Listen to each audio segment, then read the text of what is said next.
uh, Singapore at a math science summit, and West Virginia has done a major investment in 21st century learning and skills.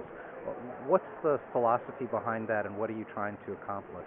Indeed, we have. I think what we're trying to do is match what we're teaching kids in public schools to the demands of a future global competitive world, and so we have partnered with the 21st Century Skills Partnership, companies such as Ford Motor and Dell, Intel, Microsoft, Cisco, Apple, Pearson, and numerous others.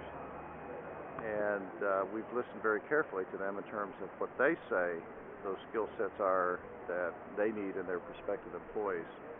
And then we're trying to extrapolate those skills down into our public schools and integrate those skills in the partnership's frameworks within our curriculum, our content standards and objectives. At the same time, we're trying to raise the level of cognitive demand in our standards in West Virginia so that we parallel the rigor that is contained in the kids that parallel the rigor that's necessary for kids to have to be successful in the future.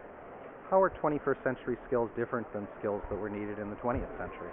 You know, I think well, first of all, I would just start off with we've always heard the mantra that we need to teach kids how to think and problem solve and so forth, but it is truly a reality today, and those skill sets need to be much more prevalent in teaching the content that we teach today.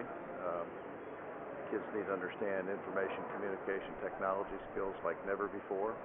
We just heard a presentation by the director of the National Institute of Education here in Singapore, and he borrowed a phrase that we have used many times in America, that we are teaching digital natives and we are digital immigrants. At the same time, we have to figure out a way to harness the power of technology as we teach our core subjects and as we teach those other skill sets of critical thinking and problem solving. What's the role of technology in doing so? So those are different. Those are just amongst a couple of the areas of the framework that I think distinguish 21st century learning from 20th century learning.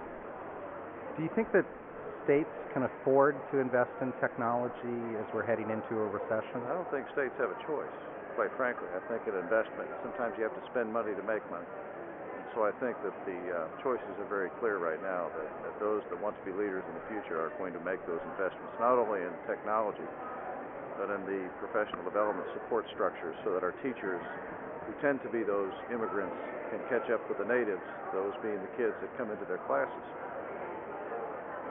Thanks a lot. Is that good? Great.